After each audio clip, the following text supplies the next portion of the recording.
session, so we're going to all be good on time. Yeah? We're doing 20-minute papers with 10 minutes for questions. Those of you who are presenting, I'm going to do 10, 5, 1, and done. Okay? Our first paper this morning is the Morphological Account of Totes Constructions in English, Lauren Spradlin and Taylor Jones.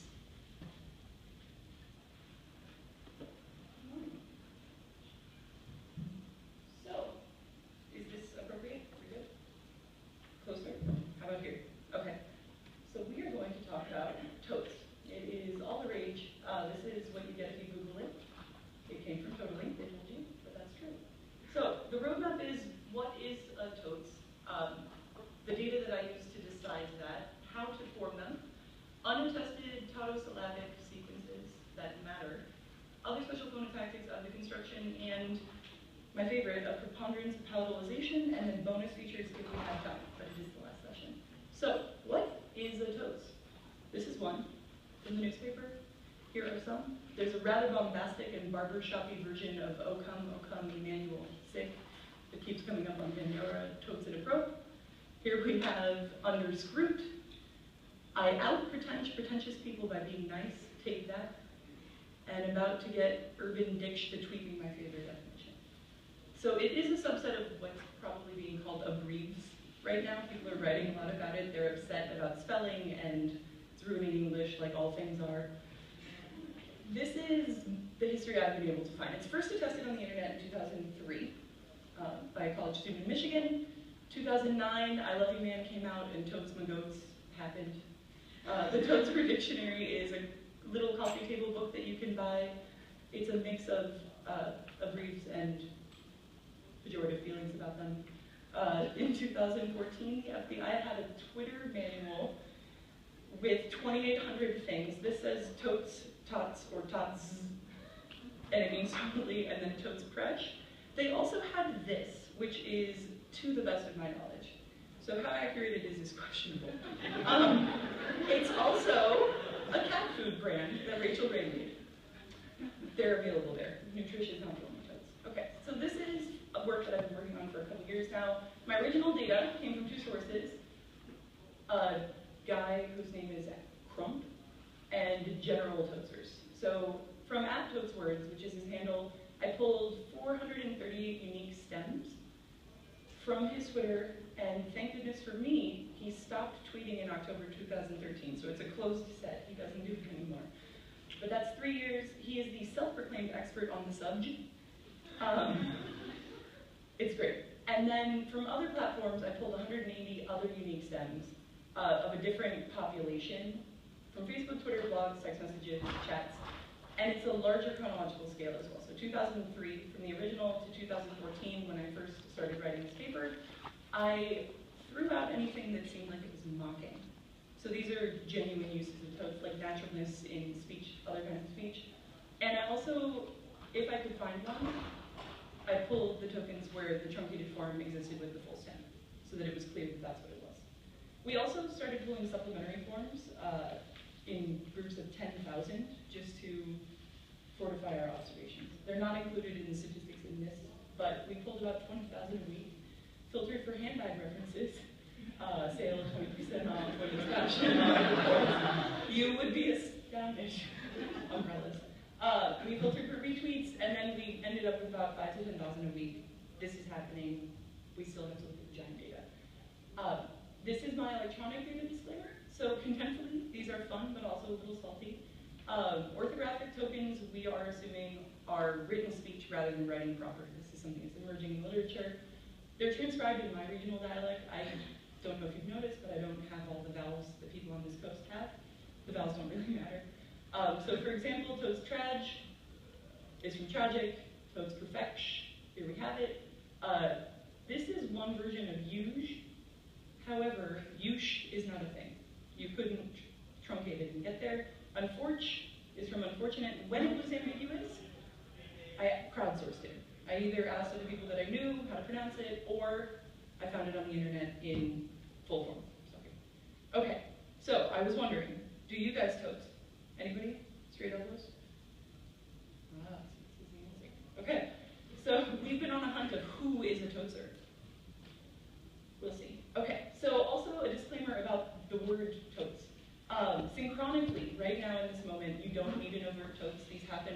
the word totes, and the same truncated form still happens. You also don't need an invisible covert totes acting as a trigger, which is feedback I've gotten before. Perhaps there's an underlying one. But I needed a name. I had written this paper and then I had to have a title, so this is what happened. Historically, you may have needed a totes, and I think as other morphophonological characteristics became more salient, it shifted. So originally the totes was salient, but now it's a sh. Spoiler alert, I'm sorry. Now you can have it co-occurring, but it's not necessary. So totally ambiguous, we have totally ambiguous. Okay. We've got also totes ambig, and then regular ambig for you. This one's great. It's meta-linguistic, and from 2 weeks ago. Okay, so totes, in case you don't know, is a truncated and suffix variant of totally. It acts like totally or total when it's with a noun. You can have it with all the content words of your choice. Here they are. This is an adjective. This is a verb. And this is a noun. Yes, totes and a brief. And we all know how I got mono. Okay. So, most of them, almost 98%, are 2 syllables or less. This is not, in my opinion, a factor of what makes a totes. It's a consequence of how long our words are in English. So we're about to look for the primary stress, and in order to cut things off, if you end up with 3, you've got to have more than 3 syllables. So the longest ones I've had, 3 ones, we have aphrodise, internash, inappropriate. 4 syllables, we've got clarification and ejaculation. And then this one is marginal and not included in the data, but really fun. Those breathy voiced consonants are totes Proto-Indo-European. It was a text message. Okay, so when speakers are doing this, this is how they form them. First, you've got to find your primary stress. You then take as many consonants as you can into your coda. You delete things that do not follow sonority's rules, and then you get to affectively suffix from 2 sets. So, a note on post-lexicality. Post-lexical in the sense of Kuparski 1982 is base words, when they hit this, are treated as morphologically opaque. You don't see prosodic boundaries. So consonantal reassociation happens across syllable boundaries, morpheme boundaries, word boundaries, lexical word boundaries. The relevant domain is a prosodic word rather than a lexical one. Happy New Year. Coarticulatory effects are also triggered by material that's then subsequently deleted. We'll see some in a minute. So totes inch, for totally interesting, is actively preferred over totes int or totes int because the R is triggering that palatalization.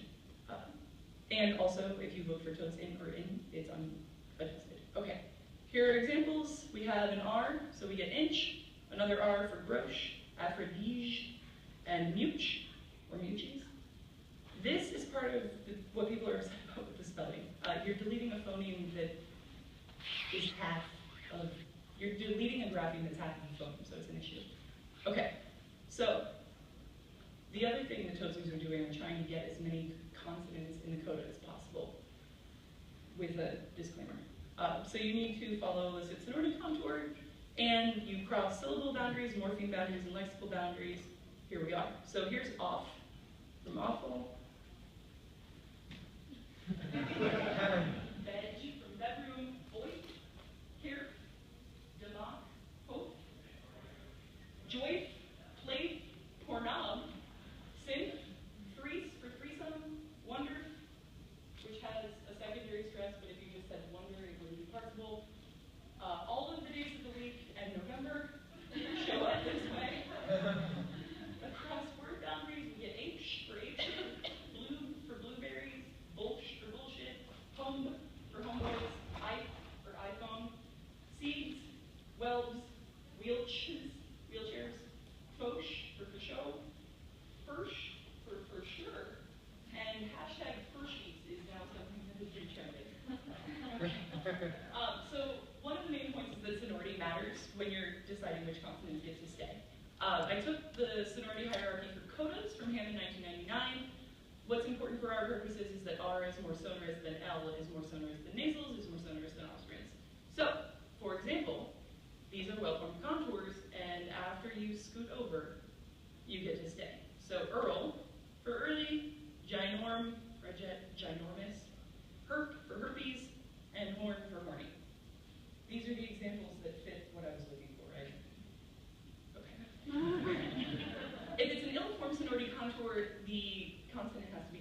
So in English, we don't allow coda BL. You get repub instead of repub, frayed instead of fragrant, seg instead of segment or segment, and preg for pregnant. Okay, and then once you've decided what your truncation is, you have two kinds of suffixation you can engage in. This whole paradigm works for gel, arc, fame, and norm, and after that I stopped looking. But you can add an O, O's, okay, Z, E, E's, and Z's. There's an interesting asymmetry where Z's does not happen with the same frequency as Z's, but I think it's because of conflicting sound symbolism. So O's and Ahs are normally associated with augmentative things, and if this is a diminutive construction, people would prefer the E's. Okay, here's bluesies for you. Remember bluesies is back. Okay, these are the distinctive phonotactics of the form. So, what first is very interesting is that there are untotesed English, which is what I'm calling general English. Okay. The accidental gaps that we have are filled by people who are doing this. There are also orthographically rendered expressing consonants and some acceptable sonority reversals. There is an extra restriction on the coda of these forms, and then there's sh all over the place. We'll get to it. Okay, these are the types of sequences that are unattested. We'll see the examples in just a couple slides. Okay, so here we are. And if you want to, we have numb, which was actually a spoken token. One of my colleagues heard a student say, I'm going to go get her numb. And he re-elicited it, and he released the B again. So it's real. Okay, mem, novemb, flamb, tam, inf, synth, kilvold. These are only in one word in English, but there are tons of them in Totes. So we've got Bolsh or Welsh, Welbs or Bulb, and Volnies or Volns or Invulb, if you want, for kiln, which most people probably don't even say that way. Okay, also Ergd, Arg, Arg, Garg, Margs, Targ, Frug, Goog, Teged, Wed, Desp, Peats. This one, we have the word eat, but this is monomorphemic. This is somebody cutting pizza in half, so it's different. All right, also Aish and Osh, Celebrate, Folash, Paish, Playstage, Relation, Vacation, Atrosh, Emosh, Ferosh, Fosh, Grosh, Losh, Nagosh, Prakosh, Promosh, Sosh, Sledge, Catch, Huge, Kumsh. Oh no, sorry, Confuge. We also have Kumsh. Deluge, Fuge, Muge, Nooch, Prestige. Okay, so there's a lot of jazz involved. These are the four that we've been able to find where there are orthographically rendered expressing consonants. So for the non-phonology enthusiasts in the room, an expressing consonant is an articulatory reflex of a transition between sounds. So in order to get from an M to a sh, your mouth makes the configuration for a P, and whether it's phonemic or not is up to you. But these, compt is one of my favorites. It's definitely not phonemic. People are paying attention. Okay, the other notable forms that we have are acceptable sonority reversals, like, what about ob? So this is not a good sonority contour, but if it's homoorganic, you can do it. People alternate between help and help for helpful, and ob for obvious. Here they are. It's okay. This happens all the time for plurals in English, so it's not an issue. And then K and G don't have corresponding plus continuing segments. So really the ones we have to account for, we have also Schwarzkopf for throwback. Okay. These are inflections on these forms, and it's relevant to the restriction that's coming up. So in nouns and adjectives, you can get plurals, like antioxys, blues, bananas, and rings. That's bananas. Comparative, so somebody can be desper than you, desperater, and profeshist. So I tried to look profesh, I'm sure you're the profeshist. Verbs also, there's a spectral markers, past tense, and the present, third person, singular. Okay, so, but when you get to the coda, if you have an S and a C, which is any consonant, you are not allowed to affectively add a Z, but you can inflectionally add a Z. So these show up. English has a prohibition against adjacent sibilants, which is why we get things like walruses. But here, you can't have two sibilants in any whole coda. So it's bigger, And it's so interesting that affective suffixation is blocked and inflectional isn't. So here are the ones that exhibit these properties, and they are either tense with an S or pluralized, but you can't suffix them. So one thing you should know about me is never to harsh my mel while I'm getting bruises with my bras. It's true. Okay. The last most interesting thing about this for me is that alveopalatals in this construction are incredibly prevalent. In any position in the word, according to Dewey 1970, thank you, English has about 2%. In codas, based on my Camden's dictionary, it's about 9% of the time. This makes sense because we borrowed a lot of words from French. In our Totes data, it's 29.1% ending in alveopalatals.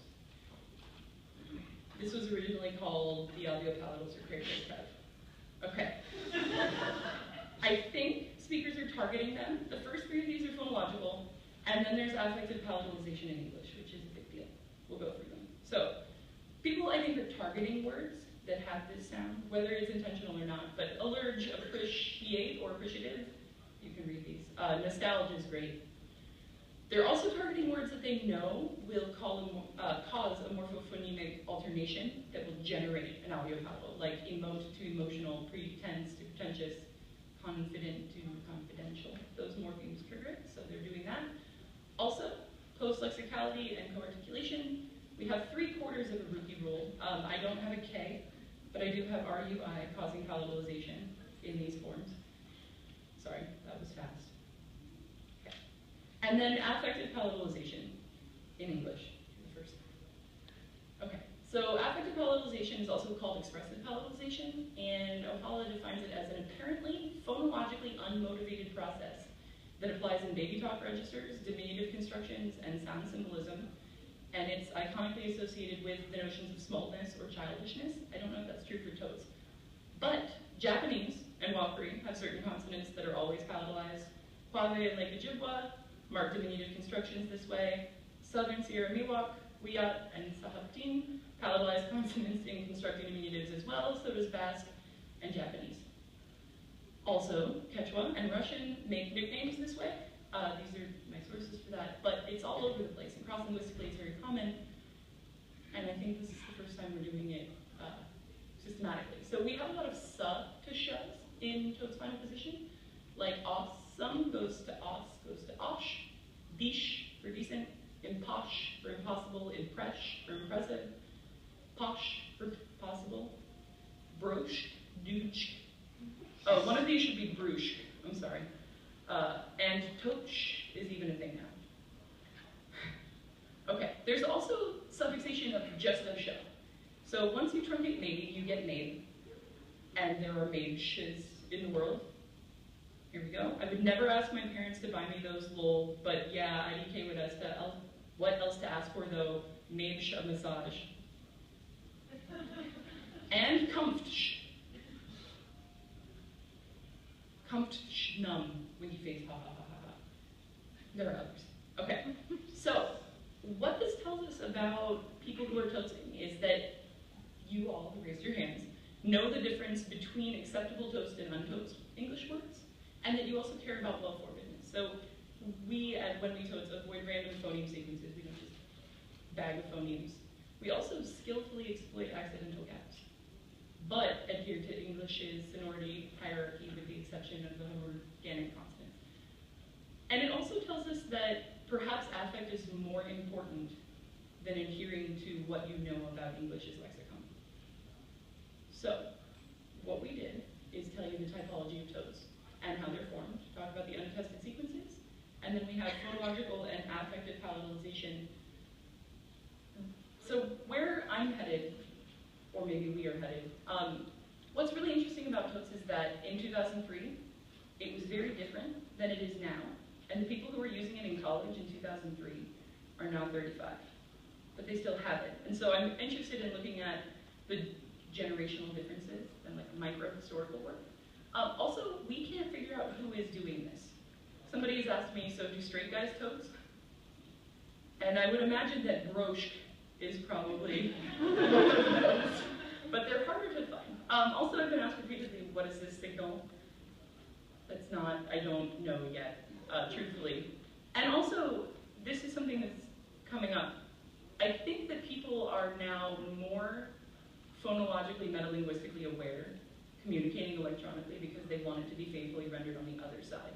So people are marking glottal stops and marking expressing consonants and repeating graphemes to creak or express length. This is interesting. All right, here are a bunch of references. Thanks.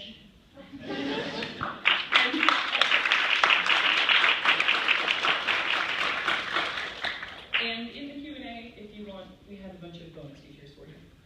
Okay, we have about 8 minutes for questions. Questions? Yes, ma'am. Hi, thanks. That was convinced. I think it's okay. So I was struck by your health example because there's an alternation, but sort of intuitively for me, I would avoid that. I would be like, it's poorly formed, and I don't want it to look like it has a zero something on it. I don't want it to just be health, but I also don't like health. So I wondered if you saw sort of like avoidance strategies for things that might become, or like words that maybe sound more awkward if people try not to do this on. There's some sort of like lexical frequency thing happening. Short answer is I did not keep track of token numbers per type, but intuitionally, people seem to do exactly what you said. So they're either comfortable with it and they'll put the F on there, or they'll pick a different word, or they'll say totes helpful. There are a lot of ways around it. My intuition is that orthographically, people are inclined to include the F, and when you read it, you know that it's a thing, but in conversation, you probably avoid it more. Yes? So the other thing is I've talked to a lot of people specifically about ops, and found that anecdotally, a fair number prefer that form for whatever reason. I guess it's their adeptness at doing this, and a fair number then also have avoidance strategies, or will say or ops or op, but are actively avoiding something like ops. There's also an alternation in adorb and adorbs. Adorbs is not one of these, but adorb is the well-formed one. Yes? Have you thought about looking at geographical distribution? I'm asking that part Yes. because I was at the talk on Thursday in the sociolinguistic metadata thing. Apparently, some tweets come with GPS coordinates. They're very hard to get. Yeah, it's about 2% of tweets that have geotag metadata, and of those, you can pull about 7 days worth of tweets at a time, and that's a specific search string. So the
So adorb and adorbs are part of another set of analogies that came.